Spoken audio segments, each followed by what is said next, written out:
ಈಗ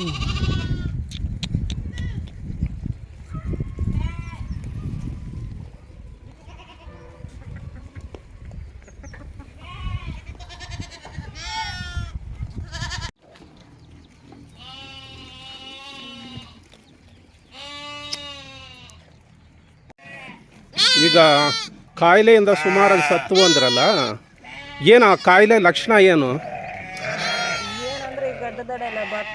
ಯಾವ ಥರ ನಮ್ಮ ಈ ಗಡ್ಡ ತೋರಿಸು. ಹಾಂ, ಗಡ್ಡದ ಥರ. ಹಾಂ ಹಾಂ. ಬಾತ್ಕೊಂಡ ಮೇಲೆ ಎಷ್ಟು ದಿವಸ ಇರ್ತವೆ? ಒಂದು ತಿಂಗಳಿರುತ್ತೆ. ತಿಂಗಳಿದ್ದು ಆಮೇಲೆ ಹೋಗುತ್ತೆ. ತಕ್ಷಣ ಏನು ಹೋಗುತ್ತಾ ಇಲ್ಲ. ಈ ಗಡ್ಡದ ಹತ್ರ ಬಾತ್ಕೊಂಡು ಬಿಟ್ಟು ನಿಧಾನವಾಗಿ ಈ ಕುತ್ತಿಗೆಗೆಲ್ಲ ಬರುತ್ತೆ ಆ ಬಾವು.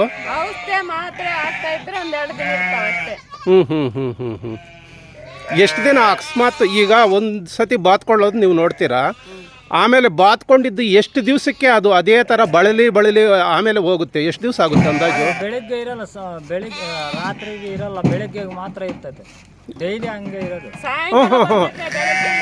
ಅಲ್ಲ, ಕಂಟಿನ್ಯೂಸ್ ಆಗಿ ಆ ಬಾವು ಇರೋದಿಲ್ಲ. ಹೆಂಗೆ ಬರುತ್ತೆ ಸ್ವಲ್ಪ ಹೇಳಿ ಅದರ ಲಕ್ಷಣ. ಈಗ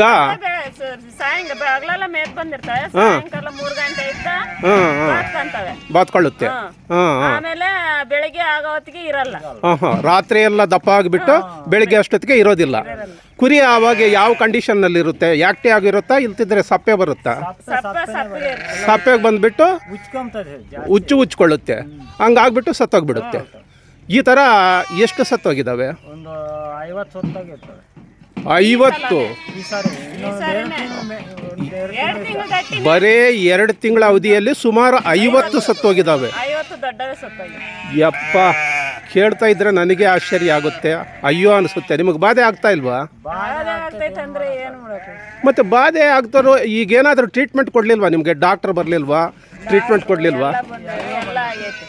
ಎಲ್ಲ ಟ್ರೀಟ್ಮೆಂಟ್ ಕೊಟ್ಟರು ಏನೂ ಫಲಿತಾಂಶ ಏನೂ ಇಲ್ಲ. ಸಾವುಗಳಂಗೆ ಆಗ್ತಾನೆ ಇದ್ದಾವೆ. ಈಗ 2 ತಿಂಗಳಲ್ಲೇ ಸುಮಾರು 50, ದೊಡ್ಡವೇ 50 ಹೋಗಿದಾವ. ಇನ್ನೇನಾದರೂ ಚಿಕ್ಕವು ಬಹುಶಃ ಅದೇ ಕಾಯಿಲೆಯಿಂದ, ಅದೇ ಸೋಂಕಿನಿಂದ ಹೋಗಿರ್ಬೋದಲ್ವಾ? ಹಾಂ ಹಾಂ ಹಾಂ ಹಾಂ. ಈಗಲೂ ಅದೇ ಕಾಯಿಲೆ ಹಂಗೆ ಕಂಟಿನ್ಯೂ ಆಗ್ತಾ ಇದೆಯಾ? ಅದನ್ನ ಆಮೇಲೆ ತೋರಿಸಿ ನನಗೆ ಯಾವ ಥರ ಅಂತಂದು. ಈಗ ಸಿಸ್ಟಮ್ ಇರೋವಂಥದ್ದನ್ನ, ಯಾಕೆ ಅಂತಂದರೆ ಅದರ ನೀವು ಸುಮ್ಮನೆ ಟ್ರೀಟ್ಮೆಂಟ್ ಕೊಡ್ತಾ ಇದ್ದೀರಾ, ಅದರಿಂದ ಏನೂ ಪ್ರಯೋಜನ ಇಲ್ಲ. ರಕ್ತ ಪರೀಕ್ಷೆ ಕಳಿಸ್ಬಿಟ್ಟು ಡಾಕ್ಟ್ರ್ ಏನು ಹೇಳ್ತಾರೆ ನೋಡಿಬಿಟ್ಟು ಆಮೇಲೆ ಇದು ಮಾಡೋದಾಗುತ್ತೆ. 50 ಕುರಿ ಅಂತಂದರೆ ಇವತ್ತಿನ ರೇಟ್ನಲ್ಲಿ 15,000 ಒಂದೊಂದು ಅಂದರೆ, ನೀವು ಹೇಳೋ ಲೆಕ್ಕದಲ್ಲಿ 50 ಅಂತಂದರೆ 7.5 ಲಕ್ಷ ಆಯಿತು. 10,000 ಅಂದರೂ ಕೂಡ 5 ಲಕ್ಷ ಆಯಿತು. ಏನು ರೈತನಿಗೆ 2 ತಿಂಗಳಲ್ಲೇ ಇಷ್ಟೊಂದು ಕಳ್ಕೊಂಡಿದ್ದೀರಿ ಅಂದರೆ ನನಗೆ ಬಾಧೆ ಆಗುತ್ತೆ. ಈಗ ಟೋಟ್ಲ್ ಎಷ್ಟಿದ್ದಾವೆ ನಿಮ್ಮವು? 150 ಇದ್ದಾವೆ. ಅದರಲ್ಲಿ 3ನೇ ಒಂದು ಭಾಗ ಹೋಗ್ಬಿಟ್ಟಿದೆ, ಇನ್ನೂ ಹೋಗ್ತಾನೇ ಇದೆ. ಹಾಂ ಹಾಂ ಹಾಂ. ಇಲ್ಲಿ ಅದು ಸ್ವಲ್ಪ ಹಂಗೆ ತೋರಿಸ್ತೀರಾ ಲಕ್ಷಣ ಏನಂತಂದು?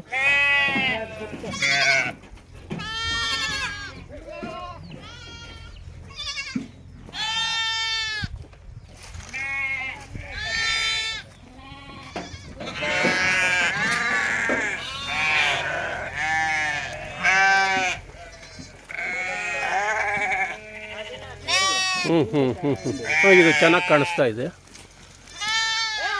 ಇದನ್ನು ಎಳೆ ಕುರಿ ಮಣಕ ಈ ಥರ. ಎಷ್ಟು ದಿವಸ ಅಲ್ಲ, ಎಷ್ಟು ದಿವಸದಿಂದ ಈ ಲಕ್ಷಣ ಇದೆ? ಇದು 1 ತಿಂಗಳ ಮೇಲೆಯಿಂದ ಆಯ್ತು. 1 ತಿಂಗಳಿಂದ ಹಿಂಗೆ ಬಳಲ್ತಾ ಇದೆ. ಹಿಂಗೆ ಬಳಲಿ ಆಮೇಲೆ ಹೊರಟೋಗ್ಬಿಡುತ್ತೆ. ಎಲ್ಲಿ ಟಗರು ಕೂಡ ಇದೇ ಕಾಯಿಲೆಯಿಂದ ಬಳಲ್ತಾ ಇದೆ. ಇದಕ್ಕೇನು ಬಾವು ಕಾಣಿಸ್ತಾ ಇಲ್ಲ? ಸ್ವಲ್ಪ ಕಡಿಮೆ ಆಗಿದೆಯಾ? ಅಲ್ಲ, ಸ್ವಲ್ಪನೇ ಆಗಿರೋದು ಮಾತ್ರ. ಔಷಧಿ ಮಾತ್ರೆ ಹಾಕಿದಾಗ ಮಾತ್ರ ಸ್ವಲ್ಪ ಕಂಟ್ರೋಲ್ ಆಗುತ್ತೆ.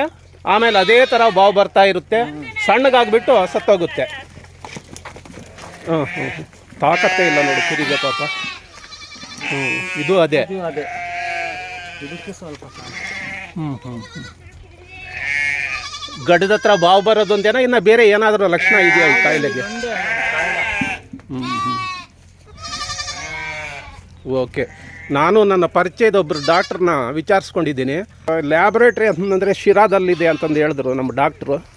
ನೀವು ಶಿರಾಕ್ಕೆ ಹೋಗೋಕೆ ರೆಡಿನಾ? ಲೊಕೇಶನ್ ನೀನು ಹೋಗ್ತೀಯನಪ್ಪ? ಹಾಂ, ಸಾಧ್ಯ ಆದರೆ ಒಂದು ಕುರಿನೇ ತಗೊಂಡು ಹೋಗ್ಬೋದು. ನೀವು ಹೋಗ್ಬಿಟ್ಟು ಸುಮ್ಮನೆ ಟ್ರೀಟ್ಮೆಂಟ್ ಕೊಟ್ಟು ಬ್ಲೈಂಡಾಗಿ ಮಾಡಿಬಿಟ್ರೆ ಏನೂ ಪ್ರಯೋಜನ ಇಲ್ಲ. ಯಾಕೆ ಅಂತಂದರೆ 1-2 ಅಲ್ಲ ಹೋಗಿರೋದು, ನಿಮಗೆ 50 ಹೋಗಿದೆ ಒಂದು ರೈತನಿಗೆ ಅಂತಂದರೆ ಇನ್ನೂ ಹೋಗ್ತಾನೆ ಇದ್ದಾವೆ, ಕಂಟಿನ್ಯೂ ಆಗಿಬಿಡುತ್ತೆ. ನೀವು ಈ ತನಕ ಮಾಡಿರೋದೇ ತುಂಬ ನೆಗ್ಲೆಕ್ಟ್ ಅಂತಂದು ಅನಿಸುತ್ತೆ ನನಗೆ. ನೆಗ್ಲೆಕ್ಟ್ ಅನ್ನೋದಕ್ಕಿಂತ ಪಾಪ ನಿಮಗೆ ಗೊತ್ತಾಗಲಿಲ್ಲ. ಮೇಕೆ ಕೂಡ ಆಗಿದೆಯಾ? ಅದು ಯಾವುದೋ ಒಂದು ಮೇಕೆನೂ ಗಡ್ಡ ಹಂಗೆ ಕಾಣಿಸುತ್ತೆ. ಇದಕ್ಕೆ ಕುರಿಗಳು ಮಾತ್ರ. ನಿಮ್ಮ ಮಂದೆಯಲ್ಲಿ ಮೇಕೆನೂ ಇದೆ, ಕುರಿನೂ ಇದೆ. ಮೇಕೆಗೇನೂ ಆಗಲಿಲ್ಲ. ಆಮೇಲೆ ಇನ್ನೊಂದು ವಿಚಾರ, ಈ ಊರಲ್ಲಿ ಬೇಕಾದಷ್ಟು ಮಂದೆಗಳಿದಾವಲ್ಲ, ನಿಮ್ಮ ಮಂದೆಗೆ ಮಾತ್ರ ಈ ಕಾಯಿಲೆ ಬಂದಿರೋದು, ಬೇರೆ ಇನ್ನೆಲ್ಲಿ ಕಾಣಿಸ್ತಾ ಇಲ್ಲ. ಹಾಂ, ಇದೊಂದಾ? ಇದು ಪಕ್ಕಾ ಲಕ್ಷಣ ಕಾಣಿಸ್ತಾ ಇದೆ.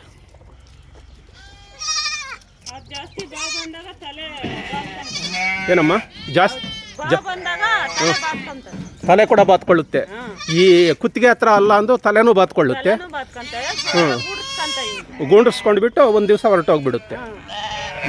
ಅಂದರೆ ಇದು ಫಾಸ್ಟಾಗಿ ಕೆಲಸ ಮಾಡ್ದಂಗಿಲ್ಲ, ನಿಧಾನವಾಗಿ ಇಡೀ ಮಂದೆನೇ ಮುಗಿಸೋಂಗೆ ಕಾಣಿಸ್ತಾ ಇದೆ.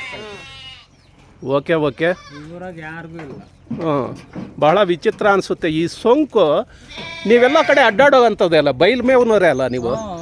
ಮತ್ತು ಬಯಲು ಮೇವ್ಗೆ ಹೋಗ್ತಾ ಇದ್ರು ಕೂಡ ಬೇರೆಯವ್ರಿಗೆಲ್ಲ ನಿಮಗೆ ಮಾತ್ರ ಕಾಣಿಸ್ತಾ ಇದೆ ಅಂತಂದರೆ ಇದು ನಾನಾಗಲಿ ನೀವಾಗಲಿ ಹೇಳೋದಲ್ಲ. ಹೌದೌದು.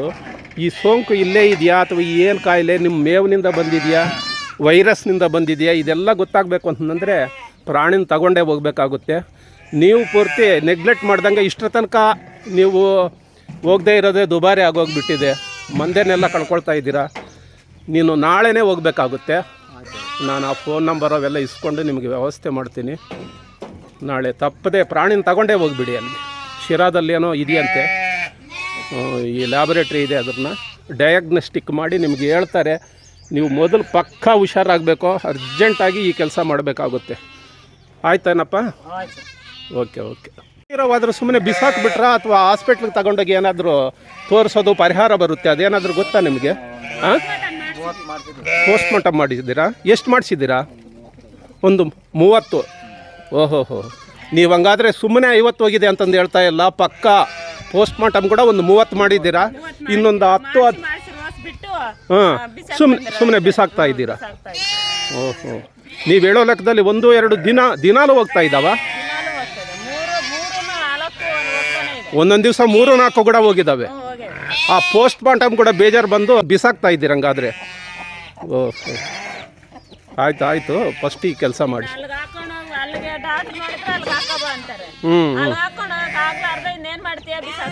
ಒಂದೊಂದು ಸತಿ ಅವ್ರು ಸಿಗೋದಿಲ್ಲ, ಕಾಯೋದು ನಿಮ್ಮ ಕೆಲಸಗಳು ಹಿಂಗಾಗ್ಬಿಟ್ಟು ಬಿಸಾಕ್ಬಿಟ್ಟಿದ್ದೀರ.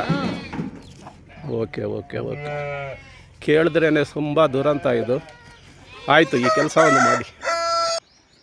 ಈ ಬಗ್ಗೆ ನನಗೆ ಗೊತ್ತಿರುವಂತಹ ನಾಗಭೂಷಣ ಅನ್ನೋ ಪಶುವೈದ್ಯಾಧಿಕಾರಿನ ಫೋನ್ನಲ್ಲಿ ಸಂಪರ್ಕ ಮಾಡಿ ಕೇಳಿದಾಗ ಈ ಥರ ಇಡೀ ಮಂದೆನೇ ಕಾಯಿಲೆಯಿಂದ ಬಳಲ್ತಾ ಇದೆ. ಭಾಳಷ್ಟು ಕುರಿಗಳು ಸತ್ತೋಗಿದ್ದಾವೆ, ಇನ್ನೂ ಸಾಯ್ತಾ ಇದ್ದಾವೆ. ಏನು ಮಾಡಬೇಕು ಅಂತ ಸಲಹೆ ಕೇಳಿದಾಗ ಯಾವುದಾದ್ರೂ ಒಂದು ಸತ್ತೋಗಿರೋವಂಥ ಪ್ರಾಣಿನ ಸಿರಾಗ್ ತಗೊಂಡೋಗ್ಬಿಟ್ಟು ಅಲ್ಲಿ ಲ್ಯಾಬ್ ಇರೋದ್ರಲ್ಲಿದ್ದ ಟೆಸ್ಟ್ ಮಾಡೋವಂಥ ಅನುಕೂಲ ಇರೋದ್ರಲ್ಲಿದ್ದ ಅಲ್ಲಿಗೊಂದು ಸತ್ತೋಗಿರೋಂಥ ಕುರಿನ ತಗೊಂಡೋಗ್ಬಿಟ್ರೆ ಅವರು ಏನು ಅಂತ ಅಲ್ಲಿ ಲ್ಯಾಬ್ನಲ್ಲಿ ಟೆಸ್ಟ್ ಮಾಡಿ ಹೇಳ್ತಾರೆ ಅಂತಂದು ಅವರು ಸಲಹೆ ಕೊಟ್ಟರು. ಅದೇ ಥರ ನಾಳೆ ಒಂದು ಕುರಿನ ತಗೊಂಡೋಗಿ ಅಂತಂದು ಇವ್ರಿಗೆ ಹೇಳಿದ್ದೀನಿ. ನೋಡೋಣ. ಪರೀಕ್ಷಾ ವರದಿಯ ಆಧಾರದ ಮೇಲೆ ಟ್ರೀಟ್ಮೆಂಟ್ ಕೊಡಬೇಕಾಗುತ್ತೆ. ಆ ತನಕ ಕಾಯೋಣ.